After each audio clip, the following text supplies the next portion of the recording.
ዛሬ ምሳ ሰዓት ላይ ዓለም ሁሉ ወደ ማንቹሪያን ደርቢ ይመለከታል። ማንቹሪያን ደርቢ ለ198 ጊዜ ዛሬ ሲመለስ በሁለቱ ክለቦች መካከል የሚደረገው ትንቅንቅ ይጠበቃል። ማንቸስተር ዩናይትድ ሩበን አሞሪም በማሰናበት የቀድሞ ሌጀንዱን ማይክል ካሪክን ሾሟል። ማይክል ካሪክ ገና በመጀመሪያ ሲመቱ ከፔፕ ጋርዲዮላ ጋር ይፋለማል። ፔፕ ጋርዲዮላ አንቷን ሴሜኞን በመጨመር ክለቡ ከባድ ቡጢ ማንቸስተር ዩናይትድ ላይ እንደሚሰነዝር ይጠበቃል። ማንቹሪያን ደርቢ ለ198 ጊዜ ዛሬ ሲመለስ ማንቸስተር ዩናይትድ 80ውን በማሸነፍ የበላይነቱን ይይዛል። ምንም እንኳን በቅርብ ጊዜ ማንቸስተር ሲቲ በማንቸስተር ዩናይትድ ላይ የበላይነቱን ቢወስድም የቀድሞ ታሪካቸው የሚያሳየው ማንቸስተር ዩናይትድ 80 ጊዜ ሲያሸንፍ ማንቸስተር ሲቲ 62 ጊዜ በማሸነፍ 55ቱን አቻ ተለያይተዋል። ውድ የቻናላችን ተከታታዮች እንደምን አላችሁ? በማንቸስተር ዩናይትድ እና በማንቸስተር ሲቲ መካከል የሚደረገው ጨዋታ ዛሬ ሲጠበቅ ካሁን ፊት ያላቸውን ታሪክ እንተነተናለን። ከጨዋታ በፊት ስለ ጨዋታው አንዳንድ ነገር እንላለን።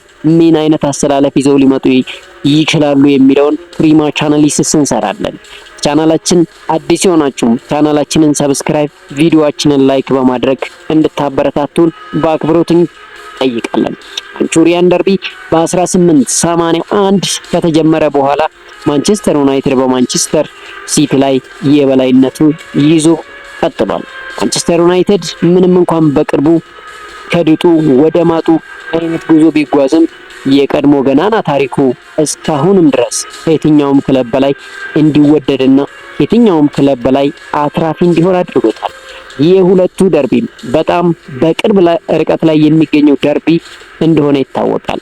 በሁለቱ ግሬተር ማንቸስተር ከተሞች መካከል ያለው ርቀት 4 ማይል ወይም 6.4 ኪሎ ሜትር ብቻ ነው። ሁለቱ ክለቦች ዛሬ ሲገናኙ ለ198 ጊዜ ሲሆን ከ197 ጨዋታዎች ማንቸስተር ዩናይትድ 80ውን በማሸነፍ የበላይነቱን ይዟል።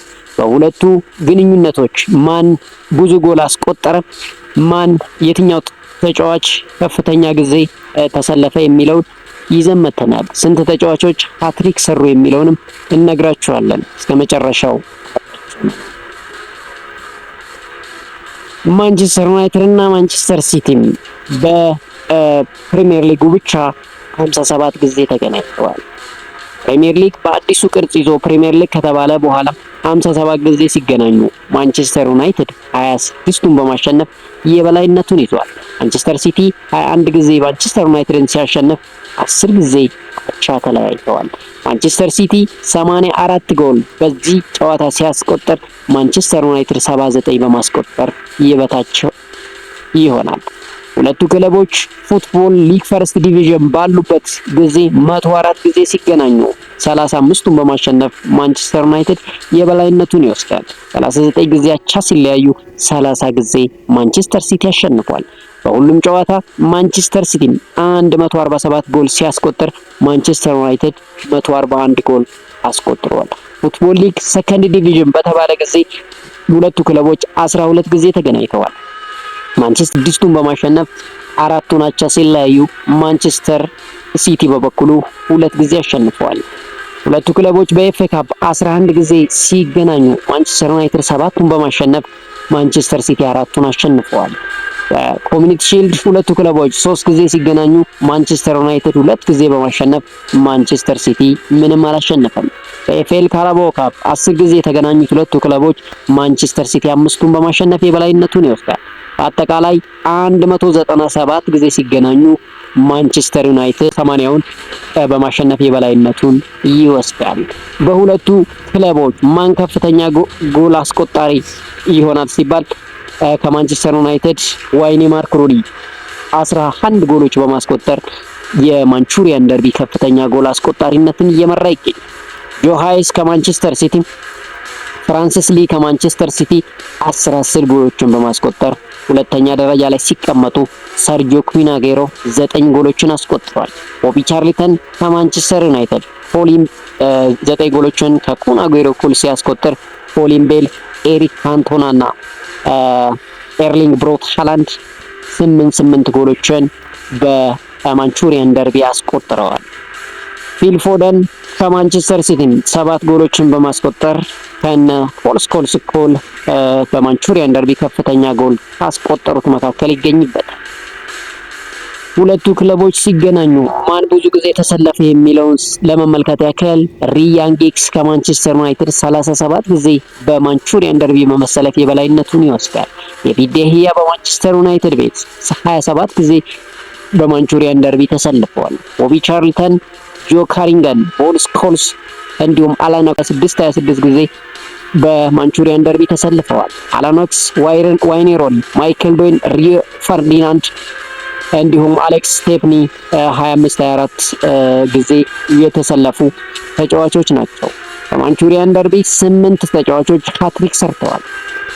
ዲክ ስሚዝ ከማንቸስተር ዩናይትድ፣ ሆርስ ባርነስ ከማንቸስተር ሲቲ፣ ጆ ስፔንስ ከማንቸስተር ዩናይትድ፣ አሌክስ ዳውሰን ከማንቸስተር ዩናይትድ፣ ፍራንሲስ ሊ ከማንቸስተር ሲቲ፣ አንድሪያ ካንቸልስኪ ከማንቸስተር ዩናይትድ፣ ኤርሊንግ ብሮት ሃላንድ ከማንቸስተር ሲቲ እንዲሁም ፊል ፎደን ከማንቸስተር ሲቲ ሃትሪክ የሰሩ 8 ተጫዋቾች ናቸው። ማንቸስተር ሲቲ ተጫዋቾች ኤርሊንግ ሃላንድ እና ፊል ፎደን በማንቸስተር ዩናይትድ ላይ ጎል ማስቆጠር እንዴት እንደሚቀላቸው በቅርብ ጨዋታ አሳይተውናል። ምናልባትም እነኚህ ሁለት ተጫዋቾች እድሜያቸውም ገና ከመሆኑ የተነሳ የማንቹሪያን ደርቢ ከፍተኛ ጎል አስቆጣሪነት ከዋይኔ ማርኮሪን ለመረከብ እድሉ እንዳላቸው ይገምታል። የቻናላችን ተከታታዮች ሁሉም ኤርሊንግ ብሮት ሃላንድ እና ፊል ፎደን በዛሬው ጨዋታ ጎል ያስቆጥራሉ ወይስ አያስቆጥሩም የሚለውን ግምታችሁን ልታስቀምጡልን ትችላላችሁ። ማንቸስተር ዩናይትድ እና ማንቸስተር ሲቲ ዛሬ በምሳ ሰዓት ላይ ሲገናኙ የሁለቱ አሰላለፍ ይጠበቃል። በተለይ በማንቸስተር ዩናይትድ ቤት ሩበን አሞሪም ይዞት የቆየውን 4-3-3 አሰላለፍ 100% እንደሚቀየር ይጠበቃል። ማንቸስተር ዩናይትድ ወደ ባክፎር እንደሚመለስ 100% እርግጠኛ። ማይክል ካሪክ አሁን ፊትም ሲያደርገው የነበረው 4-2-3-1 አሰላለፍ አይነት ስለሆነ በባክፎር እንደሚጫወት ይጠበቃል። ሁለቱ ክለቦች ምን አይነት አሰላለፍ ይዘው ሊመለሱ ይችላሉ የሚለውን ለማየት ያክል እንግዲህ ማንቸስተር ዩናይትድ ማይክል ካሪክን በማምጣቱ ወደ ባክፎር ይመለሳል ተብሎ ይጠበቃል። ማይክል ካሪክ ብዙ ጊዜ 4-2-3-1 አሰላለፍ ይዞ እንደሚጠቀም ይታወቃል። እንግዲህ ብሪያም ምቤሞ፣ አማዲ ያሎ ከአፍሪካ ዋንጫ ስለተሰናበቱ ወደ ክለቡ ተመልሰዋል። ነገር ግን በተለይ አማዲ ያሎ ወደ መጀመሪያ አሰላለፍ ይገባል ተብሎ አይጠበቅም። ምናልባትም ከተቀያሪ ወንበር ተነስቶ ሊሰለፍ ይችላል። ብሪያም ምቤሞ ምናልባት ላይሰለፍ ይችላል። ሁለቱም ተጫዋቾች ምናልባት ቤንች አድርጎ የሚጀምር ከሆነ ማይክል ካሪክ በግብ ጠባቂነት ሴኔ ላመንስ እንደተለመደው የሚጠቀም ይሆናል። ዲያጎ ዳሎት፣ አይደን ሄቨን፣ ሊሳንድሮ ማርቲኔዝ እና ሉክ ሾ ባክፎሩን ይመራሉ ተብሎ ሲጠበቅ መሀል ሜዳውን ካስሜሮ እና ኮቢ ማይኖ ይጣመራሉ ተብሎ ይጠበቃል። ለፊታቸው ላይ ማቲያስ ኩና፣ ብሩኖ ፈርናንዴዝ እና ፓትሪክ ዶርጉ ሲሰለፉ ብቸኛው የፊት መስመር ተሰላፊ ቤንያሚን ሴስኮ ከፊት ለፊት ይሰለፋል ተብሎ ሲጠበቅ በማንቸስተር ሲቲ በኩል 4-1-4-1 አይነት አሰላለፍ ይዞ ይመጣል ተብሎ ይጠበቃል። ፔፕ ጋርዲዮላ በግብ ጠባቂነት ጃንሉጂ ዶናሩማ ሲጠበቃል። ማቲያስ ኑኔዝ፣ አብዱልኮድር ኩሳኖቭ፣ ማክስ አይሊን እና ናታን አኪ ባክፎሩን ይመራሉ ተብሎ ሲጠበቅ ሮደሪ ወደ ተለመደው 6 ቁጥር ሚናው ይመለሳል ተብሎ ይጠበቃል። በርናንዶ ሲልቫ፣ ፊል ፎደን፣ ቲጃኒ ሬንደርስ እና አንቷን ሴሜኞ ከሮደሪ ፊት ለፊት ሲገኙ ብቸኛው አጥቂ ኤርሊንግ ብሮት ሃላንድ ከፊት ለፊት ይቆማል ተብሎ ይጠበቃል። እንግዲህ ማንቸስተር ሲቲ አንቷን ሴሜኞን በበርንማውዝ ካመጣ በኋላ ይህ ተጫዋች በሁለት ጨዋታ 2 ጎል አስቆጥሯል። ማንቸስተር ዩናይትድ ላይ ደግሞ ምን ያህል ጎል ማስቆጠር እንደሚቀለው ይታወቃል እና ይህ ተጫዋች ምናልባት ነገ ምድል ቀንቶት በተከታታይ 3 ጨዋታ 3 ጎል በማስቆጠር ታሪክ ይሰራል ተብሎ ይጠበቃል። እንግዲህ አንቷን ሴሜኞ በበርንማውዝ ብቻውን ምን ያህል ለማንቸስተር ፈተና እንደሆነ የሚታወቅ ነው። እንግዲህ ዶርጉ እና አንቷን ሴሜኞ ለተከላካዮቻችን ፈታኝ ይሆናሉ ተብሎ ይጠበቃል። እንግዲህ ማንቸስተር ዩናይትድ ተከላካዮች በተለይ ሊሳንድሮ ማርቲኔዝ በቁመት ማጠር ስለሚል ከኤርሊንግ ብሮት ሃላንድ ጋር የሚያደርገው ትንቅንቅ ይጠበቃል። በክንፍ ላይ ለዳሎት ፈተና ይሆናል ተብሎ የሚጠበቀው ዶርጉ ነው። ዶርጉ እንግዲህ ምን ያህል ድሪብለር እንደሆነ ይታወቃል። በሙሉ ጤንነት ላይ ከተገኘ ለየትኛውም ተከላካይ ፈታኝ እንደሆነ ይታወቃልና ላይ ፈተና ሊሆንበት የሚችለው ዶርጉ ዲያጎ ዳሎት ፊት ለፊት እንግዲህ ይገናኛል ተብሎ ይጠበቃል። እንግዲህ ማይክል ካሪክ ወደ ክለቡ ከመምጣቱ ከፍተኛ ፈተና ነው የተጋረጠበት። ማንቸስተር ሲቲ አሁን ባለው አቋም ማንቸስተር ዩናይትድ ላይ ከባድ እንደሚሆን ምንም ጥርጥር የለውም። ነገር ግን ተነሳስተው ተጫዋቾች ምን ሊያደርጉ ይችላሉ የሚለው እንግዲህ በጉጉት የሚጠበቅ ይሆናል። የሁለቱ ክለቦች ጨዋታ ቀን 9 ሰዓት ተኩል ላይ ሲል በጉጉት የሚጠበቅ ይሆናል። ወደ ሌላ አጠር ያሉ ዜናዎች ስናልፍ ብራዚላዊ አማካይ ካርሎስ ካስሜሮ በማንቸስተር ዩናይትድ ቤት ያንትራት ለአንድ ዓመት ተጨማሪ የሚያቆየው አማራጭ ያካተተ ውል እንዳለው ይታወቃል። ይህንንም በመጠቀም ማንቸስተር ዩናይትድ ምናልባት ካርሎስ ካስሜሮን ለአንድ ዓመት ውሉን ሊያራዝም ይችላል እየተባለ እየተነገረ ይገኛል። ይህም የሚሆነው ካስሜሮ በውድድር ዓመቱ በሁሉም ውድድሮች በ35 ጨዋታዎች በቋሚነት ከተሰለፈ እንደሆነ እየተነገረ ይገኛል። ካስሜሮ እስካሁን በ18 ጨዋታዎች በቋሚነት የተሰለፈ ሲሆን ውሉን ለማጠናቀቅ በቀሪ ሁሉም ጨዋታዎች በቋሚነት መሰለፍ አለበት። ማንቸስተር ዩናይትድ በቀሪ የውድድር ዓመት 17 ጨዋታዎች ያደርጋል። ካስሜሮ ይህንን ጨዋታ ካሳካና ክለቡ ቻምፒየንስ ሊግ ከገባ ካስሜሮ አሁን በሚከፈለው ተመሳሳይ ክፍያ ተጨማሪ አንድ ዓመት ውል ሊፈርም እንደሚችል አንዳንድ ዘገባዎች እየተነገሩ ይገኛል። የባርሴሎና ግብ ጠባቂ አንድሬ ተር ስቴገን ጄሮናን በውሰት ውል ለመቀላቀል ከጫፍ መድረሱ እየተገለጸ ይገኛል። ጀርመናዊ ግብ ጠባቂ ተር ስቴገን ጄሮናን እስከ ውድድር ዘመኑ መጨረሻ እንደሚቀላቀል ተዘግቧል። በባርሴሎናና ጂሮና እና ግብ ጠባቂው መካከል የሚደረገው ስምምነት የመጨረሻ ምዕራፍ ላይ እንደሚገኝ የተነገረ ይገኛል። አንድሬ ተር ስቴገን የጄሮናን የዝውውር ጥያቄ መቀበሉን የስፔን መገናኛ ብዙሃን እየዘገቡ ይገኛል። አንድሬስ ተር ስቴገን ምናልባት ወደ ጄሮና ሊያመራ ይችላል። የእንግሊዝ ፕሪሚየር ሊግ የ25/26 የውድድር ዘመን የወራ ታህሳስ የወሩ ምርጥ አሰልጣኝ ይፋ ተደርጓል። በዚህም መሰረት የአስቶን ቪላው አሰልጣኝ ኡናይ ኤመሪ የወሩ ምርጥ አሰልጣኝ በመሆን መመረጥ ችሏል። አሰልጣኝ ኡናይ ኤመሪ ቡድናቸውን እየመሩ በወሩ ካደረጓቸው 6 ጨዋታዎች 5ቱን ማሸነፍ ችለዋል። በዚህም የወሩ ምርጥ በመባል ተሸልመዋል። ማንቸስተር ሲቲ የክሪስታል ፓላስን ተከላካይ ማርክ ጉይን ለማስፈረም በ30 ሚሊዮን ፓውንድ የዝውውር ሂሳብ ማቅረቡ እየተነገረ ይገኛል። ማርክ ጉይ ባለፈው ከሊቨርፑል ጋር በ35 ሚሊዮን ፓውንድ ተስማምቶ የጤና ምርመራ ካደረገ በኋላ ወደ ኋላ እንደተመለሰ ይታወቃል። አሁን ማንቸስተር ሲቲ ለዚህ ተጫዋች 30 ሚሊዮን ፓውንድ ማቅረቡ እየተነገረ ይገኛል። የዚህ ተጫዋች ፈላጊዎች ብዙ ናቸው። ባየር ሙኒክ ፈልገዋል፣ ቼልሲ ፈልገዋል፣ ባርሴሎና፣ ብዙ ክለቦች ታላላቅ ክለቦች ይፈልጉታል። እንግዲህ ከዛ ውስጥ ማንቸስተር ሲቲ ቀድሞ ሂሳቡን ቆርጦለታል።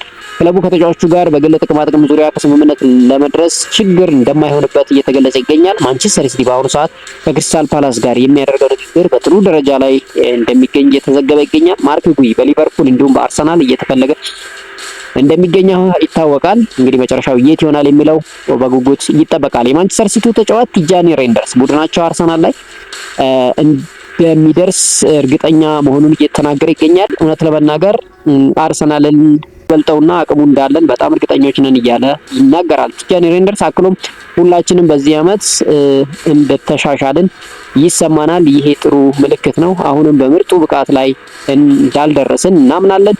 ነገር ግን በአርሰናል እንደምንደርስበትም ተስፋ አለን እያለ ይናገራል። የእንግሊዝ ፕሪሚየር ሊግ የ25/26 የውድድር ዓመት የወራ ታህሳስ የወሩ ምርጥ ተጫዋችም ይፋ ሲደረግ በዚህ መሰረት የሊድስ የፊት መስመር አጥቂ ዶሚኒክ ካልቨርት-ሌዊን የወሩ ምርጥ ተጫዋች በመሆን መመረጥ ችሏል። ካልቨርት-ሌዊን በወሩ ባደረጋቸው 5 የሊግ ጨዋታዎች 6 ጎሎችን በማስቆጠር ጥሩ የሚባል እንቅስቃሴ እንዳደረገ ይታወቃል። የመድፈኞቹ ዋና አሰልጣኝ ማይክል አርቴታ ዛሬው ኖቲንጋም ፎረስት ጨዋታ በፊት አስተያየቱን ሰጥቷል። ማይክል አርቴታ ዮኬሬስ እኛ የምንፈልገውን ደረጃ ያውቃል። እኛ ከሱ የምንጠብቀው ደረጃ ላይ መድረስ ይፈልጋል። ማርቲን ዙቢሜንዲ በጣም ትሁት ተጫዋች ነው፣ በአርሰናል ውስጥ በሁሉም ሰው የሚከበር ተጫዋች ነው ሲል ተናግሯል። ጥሩ ነገር እያደረግን ነው፣ ነገር ግን ዋናው ነገር ይህንን በእያንዳንዱ ጨዋታ ማረጋገጥ መቻል ነው ሲል አስተያየቱን ሰጥቷል። ነገሮችን ከጨዋታ ጨዋታ መላመድ አለብን። አሁን ብዙ ተጫዋቾች ወደ ሜዳ ተመልሰዋል፣ ይሄ የበለጠ አማራጭ ይሰጠናል ሲል አሰልጣኝ ማይክል አርቴታ ተናግሯል። አሰልጣኝ ማይክል አርቴታ በንግግራቸው ወቅት በቡድኑ ውስጥ አዲስ ጉዳት እንደሌለ አሳውቀዋል። የሊቨርፑል አሰልጣኝ አርኔ ስሎት መሐመድ ሳላ ወደ ሊቨርፑል ሊመለስ በመሆኑ ደስተኛ መሆናቸውን ገልጸዋል። ሳላ ነገ ከግብጽ ጋር ጨዋታ አለበት፣ ከዛ ወደ ክለቡ ይመለሳል። ሲመለስ በመሆኑ በጣም ደስተኛ ነን ሲሉ አርኔ ስሎት ተናግረዋል። ሳላ ለክለቡ እንዲሁም ለእኔም በግል ወሳኝ ተጫዋች ነው ያሉት አርኔ ስሎት ስለዚህ በመመለሱ ደስተኛ ነን፣ 15 አጥቂ ቢኖረኝ እንኳን በመመለሱ እደሰታለሁ ሲሉ ለአጥቂያቸው መሐመድ ሳላ ያላቸውን አድናቆት ተናግረዋል። ዶኔል ማለን ሮማን መቀላቀሉ ይፋ ተደርጓል። የአስቶን ቪላ ፊት መስመር አጥቂ ዶን ማለን ወደ ጣሊያኑ ክለብ ሮማ የሚያደርገው ዝውውር ማጠናቀቁ ተነግሯል። ማለን በአስቶን ቪላ ቤት ደስተኛ ቢሆንም ዋና አጥቂ ሆኖ መጫወት በመፈለጉ ምክንያት ክለቡን ለቋል። ተጫዋቹ በ2 ሚሊዮን የውሰት ክፍያና በ25 ሚሊዮን ዩሮ የመግዛት ግዴታ ሮማን መቀላቀል ችሏል። አሰልጣኝ ዩናይ ኤመሪ በቡድናቸው ውስጥ ማለን እንደ አጋዥ ሁለተኛ አጥቂ አድርገው እንደሚመለከቱት ተገልጿል። ተጫዋቹ በኦሊ ዋትኪንስ ጋር ሳይጣመር ብቻውን የዋና አጥቂ ሚናውን ቢወስድ ስኬታማነቱ አነስተኛ እንደነበር ተገልጿል። ዶን ማለን ሮማን ተቀላቅሏል። የሪያል ማድሪድ ተጫዋች ኪሊያን ምባፔ በዛሬው የሌቫንቴ ጨዋታ ላይሰለፍ እንደሚችል እየተገለጸ ይገኛል። ኪሊያን ምባፔ አሁንም ከጉዳቱ ሙሉ ለሙሉ አላጋገመም እና የጉዳት ስሜት እንዳለው ተዘግቧል። በተጨማሪም በቻምፒዮንስ ሊጉ ከሞናኮ ጋር በሚደረገው ጨዋታ መሰለፉ አጠራጣሪ እንደሆነ እየተነገረ ይገኛል። ምባፔ ባርሴሎና ጨዋታ ከጉዳት ጋር እየተሰለፈ የአሰልጣኝ ዣቪ አሎንሶን ስራ ለመሞከር ሲጥር እንደነበር ለዘገባው ሌኪፕ ይዞት ወጥቷል። በመጨረሻም ዛሬ የሚደረጉ የእንግሊዝ ፕሪሚየር ሊግ መርሃ ግብርን ለመጥቀስ ያክል ቼልሲ ከብሬንትፎርድ፣ ሊድስ ከፉላም፣ ሊቨርፑል ከበርንሌይ፣ ሰንደርላንድ ከክሪስታል ፓላስ፣ ቶተንሃም ከዌስትሃም በተመሳሳይ 12 ሰዓት ላይ ሲጠበቅ ኖቲንጋም ፎረስት ከአርሰናል ምሽት 2 ሰዓት ተኩል ላይ የሚደረገው ጨዋታ በጉጉት ይጠበቃል። የማንቹሪያን ደርቢ 9 ሰዓት ተኩል ላይ በጉጉት የሚጠበቀው ጨዋታ እንደሆነና የመክፈቻው ጨዋታ እንደሆነ ይታወቃል። ለምሽት 12 ሰዓት ላይ እንግዲህ ቼልሲ ከብሬንትፎርድ ጋር የሚያደርገው ጨዋታ በጉጉት ይጠበቃል። ምናልባት ሊያም ሮሰነሪ ብዙ ተጫዋቾች እንዲሁም በክለቡ የቫይረስ ወረርሽኝ መነሳቱ ይፋ ተደርጓል። በሌላ በኩል ኮል ፓልመር እንዲሁም ሬስ ጄምስ ልምምድ መስራታቸውና ለዚህ ጨዋታ ዝግጁ ሊሆኑ እንደሚችሉ እየተነገረ ነበር። ይህም ጨዋታ በጉጉት የሚጠበቅ ጨዋታ ነው። ሊድስም ከፉላም ቀላል ጨዋታ አይደለም። እንዲሁም ሰንደርላንድ ከክሪስታል ፓላስ የሚያደርጉት ጨዋታም ከባድ ሚዛን ጨዋታ እንደሆነ ይጠበቃል። ኖቲንጋም ፎረስትም በሜዳው ለአርሰናል ምናልባት ከባድ ፈተና ሊሆን ይችላል ተብሎ ይጠበቃል። እንግዲህ ለሚደግፉት ክለብ ሁሉ መልካም እድል እየተመኘው ማንቸስተር ሲቲ ከማንቸስተር ዩናይትድ ማን ያሸንፋል የሚለውን በኮሜንት ሴክሽን ያጋሩ። ቻናላችን ሰብስክራይብ፣ ቪዲዮአችን ላይክ በማድረግ እንድታበረታቱን በአክብሮት እንጋብዛለን። ማንቸስተር ሲቲ ከማንቸስተር ዩናይትድ የሚያደርጉትን ጨዋታ ኤርሊንግ ብሮት ሃላንድ እንዲሁም ፊል ፎደን እንደተለመደው ጎል ያስቆጥራሉ ወይስ አያስቆጥሩም የሚለውንም በኮሜንት ሴክሽን ልታደርሱን ትችላላችሁ። እንዲሁም አንቷን ሴሜኞ በተከታታይ ለማንቸስተር ሲቲ ሶስተኛ ጨዋታውን ሲሰለፍ ሶስተኛ ጎል ያስቆጥራል አያስቆጥርም የሚለውንም መገመት ትችላላችሁ። እንግዲህ ለምትደግፉት ክለብ ሁሉ መልካም እድል እየተመኘን መልካም የመዝናኛ ቀን ይሁንላችሁ። ሰላም።